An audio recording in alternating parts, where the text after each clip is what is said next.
Our next speaker today in the afternoon is Mr. Adam Markham. He is Acting Director of the Climate and Energy Program at the Union of Concerned Scientists, USC, in Cambridge, USA.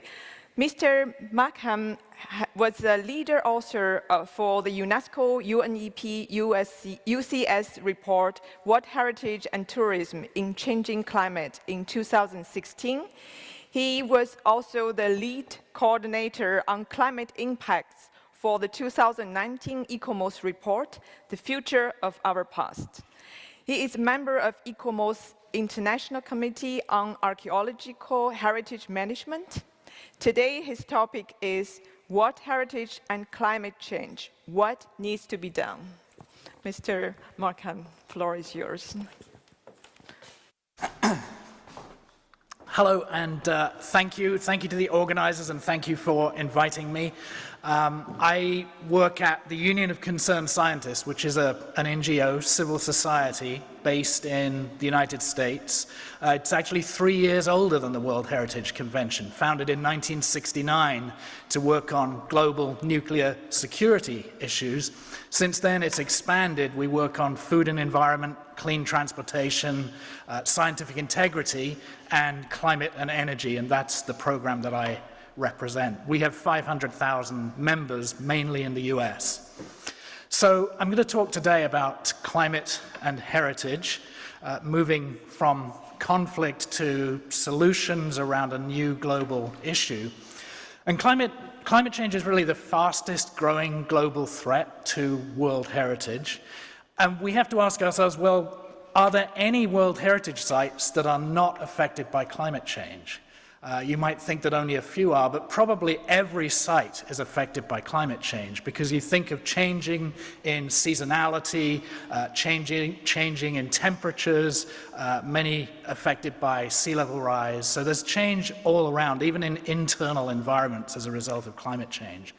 But are some World Heritage sites more impacted than others? Absolutely yes. And so it's our need and responsibility to try to find out which are most at risk and try to deal with that. We need to understand the vulnerability and the adaptive capacity.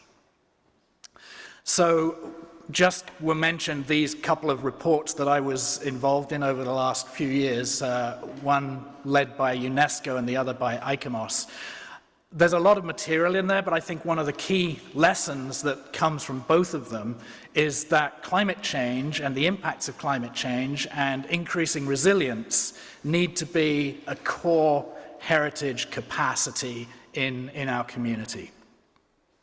Another issue which Joe King referred to earlier today is the gaps around the nature-culture issue. So we're not just talking about national parks and protected areas or historic monuments and sites, but we're also talking about intangible cultural heritage. And we need to break down the barriers that are seen between nature and culture, and that is kind of exacerbated by the way that the criteria in the convention are organized between nature and culture. But there's probably not any natural World Heritage site that doesn't have cultural aspects to it, whether or not that's in the OUV. And yet we only have 4% of current World Heritage sites being mixed sites with both natural and cultural criteria, and that really creates a barrier to engaging in management. So what does World Heritage face in the future? Well, the future is unpredictable. It's not just climate. We've heard it's conflict and a whole range of other issues. But we can't any longer rely on saying the climate is going to be the same when we put our management plans into place. We certainly will see much more degradation of OUV, and some sites will completely lose their OUV. We've seen in the last few years the debate about the Great Barrier Reef in Australia being impacted by climate change, and that's been very difficult to absorb into the convention's discussions. And we also have to recognize that climate change adds to and worsens existing threats. That's why the report we did linked climate change with sustainable tourism. Those two things can exacerbate each other, but also urbanization, resource extraction, a whole range of the traditional threats that World Heritage comes under. So in recent years, there's been an increasing flood, if you like, of reports and papers and academic studies looking at some of the impacts to World Heritage sites globally. And just a few here. From 2016, the Potsdam Institute looked at low-lying and coastal World Heritage sites and found that 132 of 700 were at risk at some level from sea level rise. A more recent study found 42 of 49 coastal Mediterranean World Heritage sites at risk from coastal erosion. 2 or 3 years ago, IUCN did a report on glaciers, looking at how they would be affected. And just again yesterday, UNESCO and IUCN published a new report on glaciers, and that says that we could lose a third of World Heritage glaciers by 2050.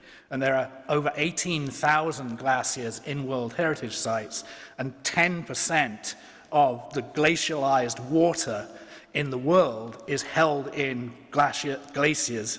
Sorry, that's my American and British accent getting mixed up. Held in glaciers in World Heritage sites. Also, there's been a big report that's also been updated on coral reefs. And this is kind of one of the depressing things about the fact we're unlikely to meet the Paris target of 1.5C, is that 90% of living coral reefs, not just in World Heritage sites, would eventually be lost if we don't hit 1.5. So if you need a reason to hit 1.5 versus 2, you have it just there in coral reefs, not just for the biodiversity and the importance in ecosystems, but for the importance in economy and culture. And then another recent paper was on Arctic archaeological sites, which found that 180,000 archaeological sites in the Pan-Arctic region are likely to be at risk from climate change. That's from warming soils, melting permafrost, massive coastal erosion, and also tourist development in a warming world. So I'll just run quickly through a few. You've heard all of these climate impacts before, but sea level rise, coastal erosion, and flooding are the things that people talk most about, and here are some of the World Heritage sites, plus one that's not in Scotland, that are affected in various ways by climate change. But it's not just on the coasts. Inland and river flooding is increasing, along with increased extreme weather events. So we saw big floods in Paris in 2016, but also in dryland areas like the Meroe Pyramids in Sudan. One of the top-ranked climate risks to that site is actually flooding from the Nile. On the other side of the equation is drought, aridification, and wildfires. The wildfire season in the western United States is now 2 months longer during the year than it was in the 1970s, and the size of wildfires is increasing radically, and the severity of fires. On the bottom right, you see a picture of a tundra fire in Alaska. These fires are now reaching the size that has not been recorded for over 5,000 years in the paleoecological data. Another thing that we're looking at is earthen buildings and ancient masonry. Many World Heritage sites have this kind of architecture, and you can see that there are changes from extreme precipitation and flooding. Down at the bottom you see Tumakakori, one of the national park sites in the US. There the maintenance costs are increasing and the walls are collapsing as a result of more extreme rainfall. On the right you see Angkor in Cambodia, and the masonry there is cracking and destabilizing buildings because of a combination of changes in rainfall patterns and over-extraction of groundwater for tourism development. So there's a very good example of the combination of climate change and uncontrolled tourism development leading to impacts. Rock art, too, not talked about so much when we hear about climate change, but in the top left you see the Tasmanian wilderness in Australia, where the Aboriginal rock art is threatened by sea level rise. In other places, we have threats of biological damage, wind abrasion, and fire damage in particular, which can flake off rocks and crack rocks, is an increasing issue for rock art. So coming now to some of the recommendations that are beginning to come out about World Heritage and climate change. This is a report that has only recently been published. It was the results of a joint IPCC, ICOMOS, UNESCO expert meeting on climate change and culture last year, published this year. It's actually not very easy to find online, but you should find it. It's full of amazing stuff, and there's 3 white papers that go with it. I just pulled some of the key conclusions that I found really important from it to put up here. One of the things that it identifies is that our understanding of global climate impacts on cultural heritage is very much biased by our looking at monuments and sites and buildings, and also by the famous sites. And so in a sense, World Heritage contributes to that by having so many iconic places. Secondly, the need to acknowledge the equal importance of different ways of knowing. So we, and my organization is prime in doing this. We put Western science first, but we need to be braiding that in with indigenous and local knowledge, and that hasn't been done effectively so far. And the views and perspectives of local and indigenous communities need to be included in vulnerability assessments for properties and sites, and those assessments will become much better when that's happened. And those stakeholders also need to be provided, and I think this comes back with Joe King, to what Joe King was saying earlier, they need to be provided platforms in the policy-making fora where these decisions about climate action and management are being taken, and not to be interpreted through people like me going to conferences and saying this is happening to indigenous communities here, but to provide the indigenous communities their own platform to speak for themselves about their own ways of acting and knowing. And then finally, and this is sort of on my mind because COP27 is coming up in just a few days in Egypt, the issue of loss and damage and the international negotiations to bring climate finance relief and support to less developed countries who've suffered impacts. That debate is missing the intangible cultural heritage piece of the discussion, because non-economic loss and damage is kind of lumped in there as something that is also really bad, but because we can't economically value it, we'll deal with that later. And so I think that this issue of non-economic loss and damage in the international negotiations is crucial. Wanted to put a few lessons for World Heritage Management, and probably many of you are already implementing these or know about them, but it's worth restating a few of them. We do really need standardized and transparent vulnerability assessments across all World Heritage sites, and then we need to redo them in a few years' time as the climate continues to change and as management strategies are assessed. And then we need to monitor the change. I've been involved in the development with scientists from James Cook University in Australia of the Climate Vulnerability Index, which we've used as a pilot to make assessments in some World Heritage sites, including in Orkney in Scotland and Vega in Norway. And so we're trying to find ways to do this that can work across natural and cultural sites, and which are transparent to everybody and can be repeated in a standardized way. It kind of goes without saying, but we need to integrate climate change into planning. It's not being done in many cases. And we need to plan and manage for change, not static conditions. And in doing that, we have to use the most plausible climate scenarios. And that's easy in a country like the US or the United Kingdom or Germany, where there are great scientific facilities available. But in a lot of countries, there isn't a lot of updated, local, downscaled climate information available. And so it's an area that could benefit from capacity building to make that, not to bring in the Western scientists, but to make that capacity available locally in the countries. We need, as I said, to embrace local, traditional, and indigenous knowledge. And then we need to align local and management authority plans so that one is not working against the other. Often we see a local community try to do something differently from what a management authority or what the local county or region wants to do. And then it's been spoken about just now on public interpretation, but we do need much more public interpretation on climate change. And I know there are some initiatives out there, but there need to be more.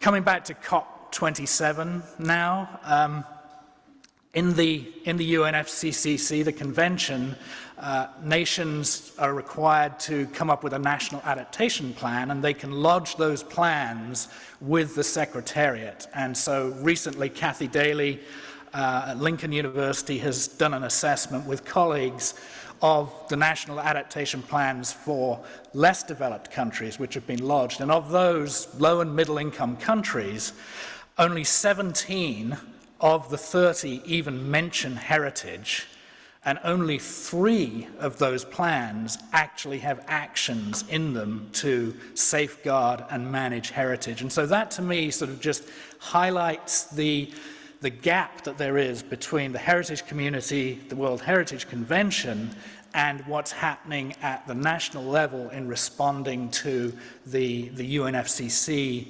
needs. And I think every time in the World Heritage Committee we hear that, yes, climate change is really to be dealt with in the UNFCCC. Well, that's fine if you can link the two, but they're not being effectively linked right now, and they absolutely need to be. And then another thing in this report was identifying some of the institutional barriers to adaptation, which include lack of coordination between environment and culture strategies, and again, that's the lack of linkage, lack of training, funding, capacity, political support, and I've just added science into that. So, getting to my conclusions now. After 50 years of the convention, what needs to happen? So, in 1972, climate change wasn't envisaged as one of the kinds of threats that the convention would deal with. It's a threat that can't be fully addressed by the nation, the state party, or the region. It has to be addressed globally. And so just that fact that that kind of threat wasn't envisaged at the beginning is hamstringing us now as we try to address it today, because the way the convention is set up, as we've seen with the Great Barrier Reef, doesn't effectively deal with climate change. And in doing that, we have to look at, well, what does it mean if the OUV of some sites, or many sites, is going to be damaged or potentially lost? Yes, we might put the Great Barrier Reef on the endangered list, but are we going to put another 200 sites on the endangered list over the next 20 years, another 1,000 sites? Oh gosh, there's only 1154 sites there. So how will we deal with the danger of climate change and the endangered list? There has to be a change there. We're going to need changes in the operational guidelines and probably modifications to the way we do reactive monitoring missions, and that certainly means increasing the expertise on climate change and resilience and climate adaptation that go on reactive monitoring missions. We need to reassess issues of authenticity in the context of climate change, both in mitigation of climate change, reducing emissions at sites. Buildings are a core source of emissions, but also in adapting and responding to climate change. For example, putting shelters over archaeological sites. And then finally, we need to, and this is really something that Mechthild Roessler has talked about a lot, is adapt and adopt learning about change and fluidity from cultural landscapes, because cultural landscapes have developed over time with local and indigenous knowledge. They are essentially models of adaptation and resilience in changing conditions of all sorts.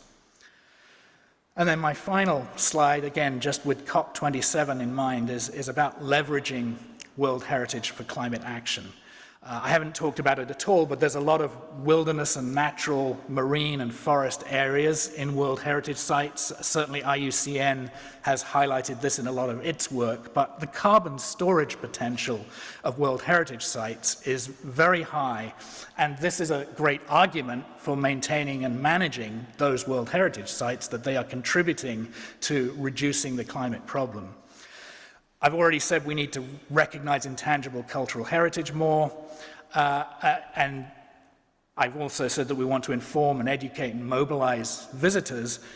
The key point here on this slide, I think, is using the public power of World Heritage status to leverage climate action. So coming back to the iconic nature of World Heritage, can we use that to get people more motivated and get states parties more motivated to take action? The first several versions of the IPCC report talked a lot about places that were impacted by climate change, but in almost no case did they mention that they were World Heritage Sites.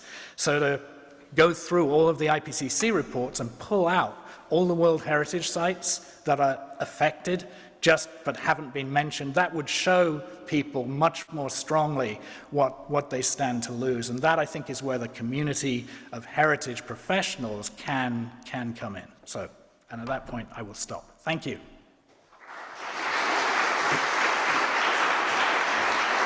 Thank you. Thank you very much, Mr. Markham, for sharing with us lots of updated data and reports, and also to bring the needs of climate vulnerability assessment in the convention. So thank you very much for both our speakers, Professor Stone and Mr. Markham. They both showed us shocking pictures and also raised intriguing questions on the significant threats facing World Heritage Sites, which is climate change and conflicts. In this spirit, I would like to open our dialogues with our participants in person here and also online. Before that, I would like to invite our speakers from the previous roundtable to join us, and also Professor Stone and Mr. Markham, please come back to the podium. And I would like to invite Mr. Joseph King is not here, and Mr. Matthias Riep, please, and Mr. Uli Grabner, Mrs. Christina Anna, and Mrs. Constance Fuhrmann.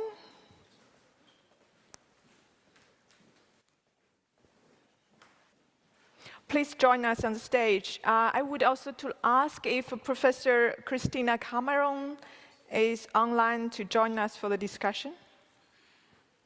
Thank you. It's great to see you again.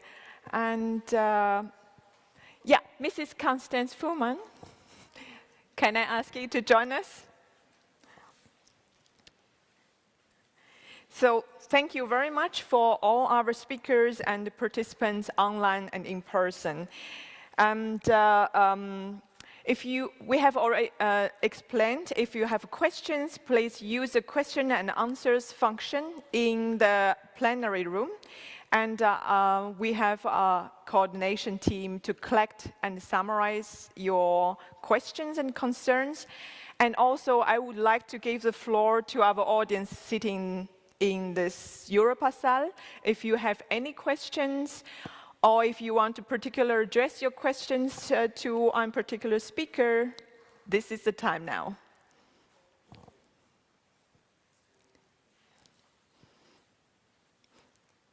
Any questions? So I would also ask our coordination team, any collections? Right, we have already one. So I will start with our online participants. There is a question addressed to Professor Cameron. How can, in future, our World Heritage influence the World Heritage system? Thank you for that question. It's a very important one, and I do think that's some of the discussion that we're going to have in the next couple of weeks is about how then to make that link. You've heard earlier that the World Heritage inner processes don't really offer an opportunity for civil society and local community representatives to engage in the process. So the question is, how do we do that in a distributed fashion? And I think Joe raised that question. I think it's an absolutely essential one. I think our identification as a foundation is pretty clear what we want to do. The question is, how do we then have that influence? Is it going to be at the level of trying to influence states parties? Is it going to be acting in the co-learning and advancing practice side of organizing on platforms the training and the awareness sharing, not necessarily staying in that inner circle? I'm not very confident about having a big impact on the World Heritage processes, particularly the committee, because I don't think they have the time to do that. If ever there is a major reorganization of how the World Heritage system unfolds each year at its sessions, and if they ever divide it into a two-part session, which has been much discussed about having a pre-World Heritage Committee session of expert civil society and so on, having that dialogue before the committee and having that worked into the decision-making, that might be an opportunity. But it may be that the more influential and practical way forward is going to be working outside that inner circle and trying to reach out directly to the World Heritage sites. Thank you, Professor Cameron, for illustrate the potentials to do so. I think Mr. Joe King also in his speech emphasized there are two systems, internal ones and outside ones, and both need to be strengthened of the cooperation to influence the future. And I would also like to ask our experts on the podium, anything that from your perspective that you want to bring it in for that? Yes, Mr. Gabdo. I can just add that I was made aware, it was not my thought, but I was made aware in the break that the World Heritage Convention is not alone with this problem. So how to involve civil society in these high-level governmental conventions better could be something that needs to be thought on a legal expert level, on a much higher level, and then try to see how we can wave it into UNESCO's conventions.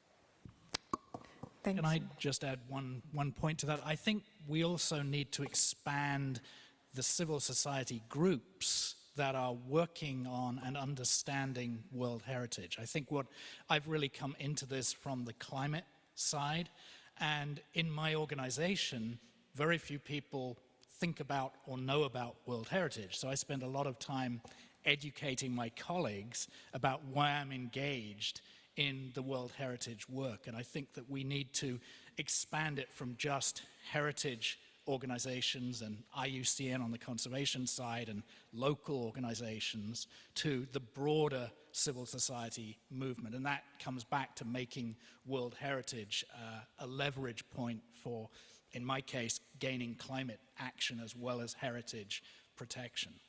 Thank you very much, Adam. I saw one question from our audience, the gentleman there. Would you please introduce yourself briefly? Yeah, our volunteer will hand you over the microphone. I'm Stefan Dömke, Chair of World Heritage Watch. I would add another question to Adam's. Our experience is that we even have to educate our colleagues from the nature conservation related conventions, from the climate related convention, that the World Heritage is of relevance, that it's not a fancy list drafted by some beauticians in Paris, that it's not a tourism label. It's much more, and to educate the journalists, the media, that it's a part of international law. It's not something just for beauty. I mean, it's also for beauty, but the question is, how do we educate the broader public and the media about the relevance and the the responsibility that we all share in maintaining it and preserving the heritage. That is a very practical question for us every day. How do we educate those we want to talk to? Thank you very much. I think, Adam, would you like to add on? And then I give the floor to Professor Stone. Okay, thank you. To take up your point, I first got involved in this, in protection of cultural property during armed conflict in 2003. And for the next 8 years, I got it wrong by telling the military and others that what was important was the fact that that was a really important heritage site. What I had to do was learn a completely new language, which was military, and I had to put the importance of the heritage into a military language that made it important for them. And I think that's part of the same issue. Adam and I were on after each other. I was asked to talk about conflict and peace, Adam about climate change. We have already seen the first wars that come from climate change. There are going to be many, many more wars that come from climate change. And we can't, have these things siloed in neat academic presentations. We have to try and grasp them all in the same package. But that's an astonishingly broad and almost impossible, but it can't be impossible, aspiration. Thank you, Professor Stone. We have Joe back, and we actually echoed your speech and talks in the morning to talk about how could we influence the World Heritage Convention, the system. So maybe you would like to add also a few sentences? This is a question from the audience online. How can we do it? How can civil society do it? How can we in general influence the system of World Heritage? No, it's a good question, and I'm not actually sure that I have an answer for it.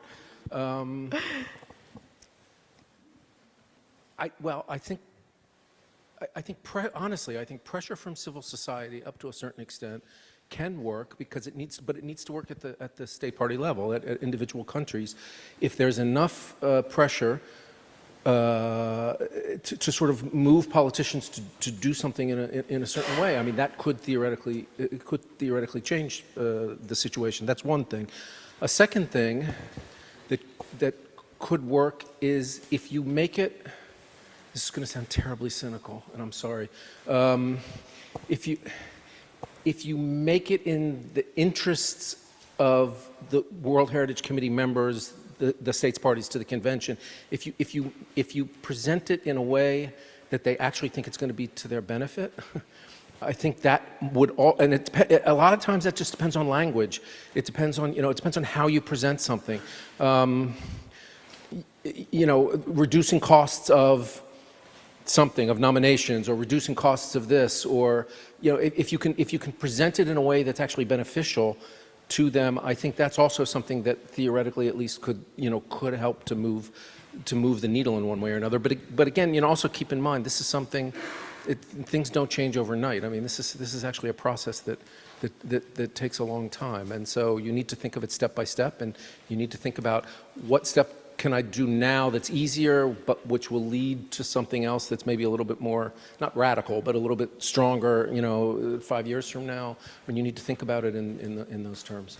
I don't know if that's helpful or not. Yes, that's very helpful. I think we all understand the public awareness building takes a long time, and we need to speak the language our key stakeholders understand and appreciate, also taking their interest into consideration. So this is a very demanding, I would say, but also this is something that we need to do for this. Say one other thing, which is beware of unintended consequences, however. Because another thing that happens sometimes, and actually I'll use the televising of the World Heritage Committee as an example.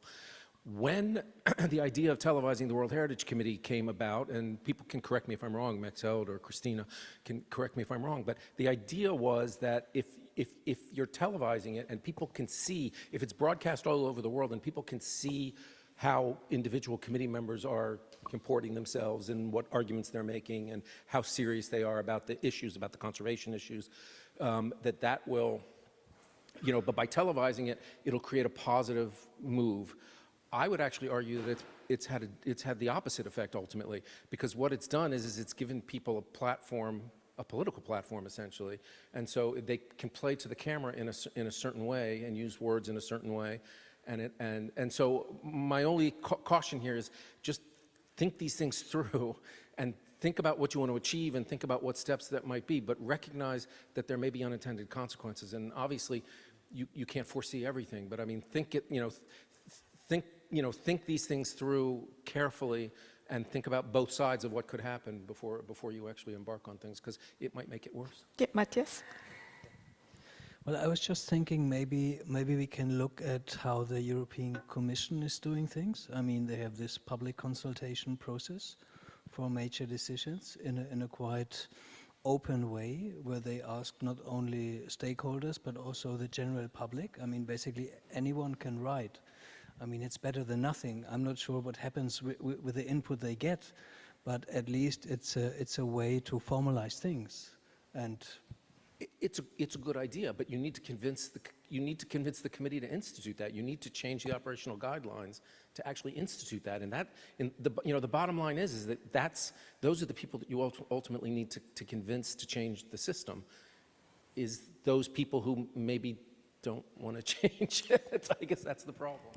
Yeah, this is a question actually, we cannot get conclusions immediately. There will be a long discussion about it. I would like to invite another perspective.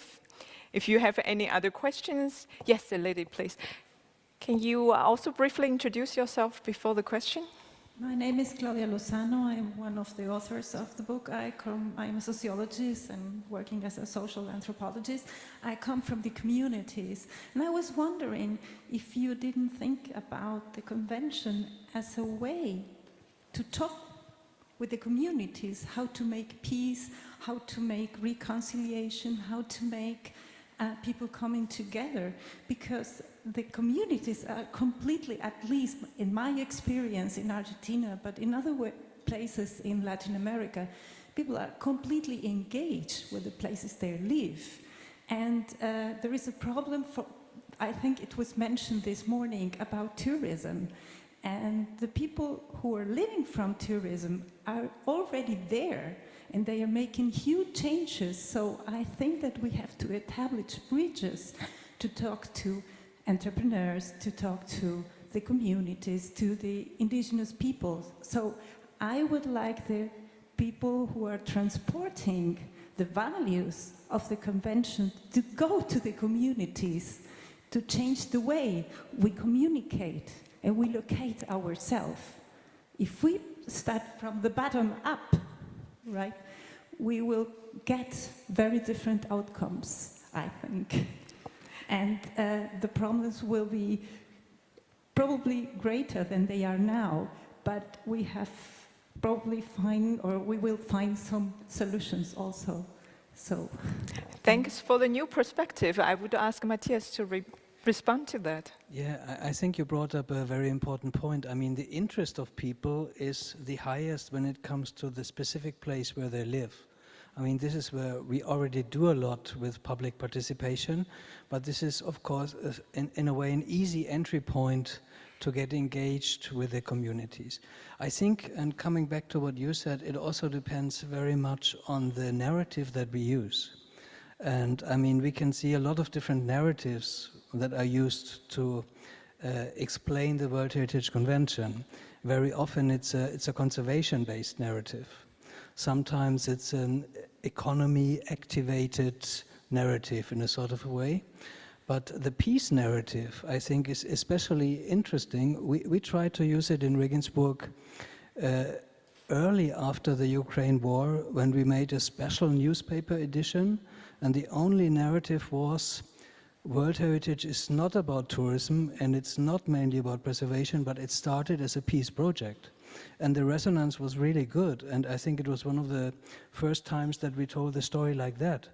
And of course, the issue being a site manager in a site, the issue is not that the people are not interested. And the issue is not that there are not good methodologies to involve them. I found, very honest, a big barrier often is the personal attitude of the people working in the local authorities. Because if I don't really believe that the citizens can contribute, if I don't really trust that the citizens are beneficial for the process, then I will do a sort of show involvement, you know, let them decide about the small things, but not about the things that really matter. And this, of course, is a little bit the pink elephant in the room when it comes to personal attitude of the officers responsible for the integration of the communities. I see a lot of obstacles. Thank you very much, Matthias. And I think the question from our audience here echoes with a question from the online participants. There is one question from our online participants addressed to Anna. They want to, he or she wants to understand, could we hear more on the role of the civil society organizations in Ukraine in protecting World Heritage? So the voice from the local communities. I think the first thing to clarify here is that nowadays in Ukraine, people are not making distinction between world heritage and cultural heritage as a whole. So we are protecting everything we can, as we should. There is several movements in cultural society nowadays. So there are basically locals, people who work in the museums, and the local volunteers from the areas attached to museums, which are doing a very straightforward work. And by that I mean, if the bomb hits the museum, locals run to museums, try to rescue as many artifacts as possible. Then a more organized body comes in, which is, for example, the initiative I mentioned before, the Heritage Emergency Response Initiative, which united heritage professionals, museums workers, it united Ministry of Culture officials, and it united volunteers from all layers of civil society, who are then trying to do work on a more professional level, so to say. So what they're doing is they for example, document as much as they can all the damage that is happening. They are also sometimes directly involved in the evacuation of the goods. They are open by the means of an online survey to everyone who is interested to basically submit a request. For example, a museum needs packaging material to evacuate their objects, so they're sending this request to HERI, to this initiative, and then they are either looking whether they have some, or they're contacting their international partners, friends, see where something can be delivered, so that the locals on the site can evacuate the objects directly. Another important work is that, of course, they're trying to train people involved in heritage protection. As we all know, the war was unexpected for us, for the whole world, and it was also unexpected for the cultural sector in Ukraine. So the cultural professionals were not prepared, they did not know what to do in such an extreme situation. Plus, a lot of cultural professionals, they moved abroad, whether they had to or they chose to, just to be safe abroad. So the ones who remained were faced with this double load of work, with the stress of war, and with the lack of coordination as to what to do in such a situation. So they are learning as they go, so to say. They are organizing nowadays the training seminars. There has been a lovely conference just a couple of weeks ago organized by HERI, which has been transmitted online. And everyone could, any person could receive a link and follow the conference. And the topic was, what do we do as the civil society with Ukrainian heritage in terms of war? How do we protect it? It was a very interesting conference. Unfortunately, it was all in Ukrainian. Otherwise, you know, I could make advertising for it and for everyone to follow. They also provide technical assistance. By that, we mean the 3D scanning of the objects, digitalizations of museum objects. As I mentioned, some digital cloud space is then made available by the IT companies in Ukraine. So they're trying to combine the modern technology as much as it goes with the traditional conservation practices. The other thing is that a lot of evacuation plans are sensitive information, so unless I'm involved directly, I don't have access to it, and there is also a concern for people's safety who are involved in this evacuation, so none of the information is given out until after the evacuation has happened successfully, so to say. And another things they're doing really well is that they're using social media platforms in a very professional way. Their Facebook page is very well made. They're posting regularly, they are making good use of emojis, of all their right keywords. They are responding to all the comments, and any citizen is free to comment and ask questions, and they're very fast to communicate and to explain what exactly they're doing, why, and what their eventual goal is. So this citizen communication is working really well. So as I see it, the civil society is making the best they can nowadays of the complicated situation. The problem, however, is the lack of coordination, since we are receiving now so many also help offers from all our international friends, which is great. But what we have is that a lot of happening at once everywhere, not mentioning that the bombs can fall any moment anywhere.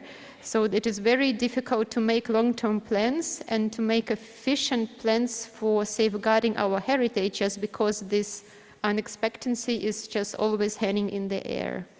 Thank you very much, Anna.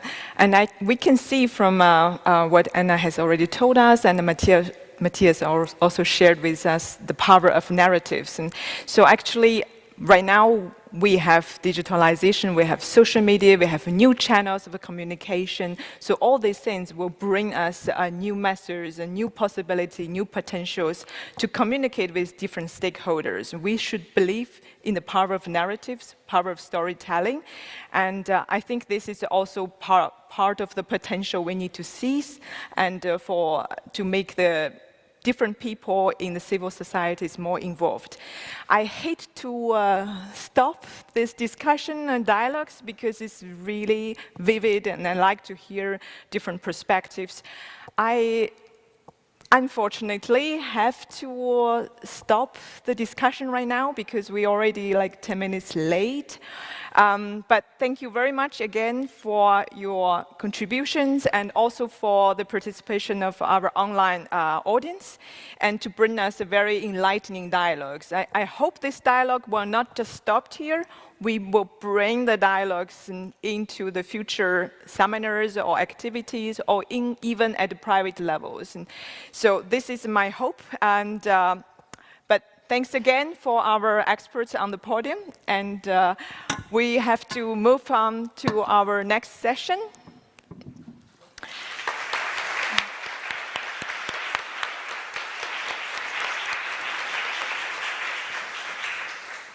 Thank you. So the theme for our second roundtable discussion is sharing new visions, the future of the World Heritage Convention. This session will be moderated by Professor Roland Bernecker. He is a visiting professor in culture management at Brandenburg University of Technology. Professor Bernecker worked as Secretary General of the German Commission for UNESCO from 2004 until 2019. He took part in the negotiation of the legal instruments of UNESCO for the Intangible Cultural Heritage 2003 and the Diversity of Cultural Expressions 2005. So I have the pleasure to invite Professor Bernecker. The floor is yours. Thanks.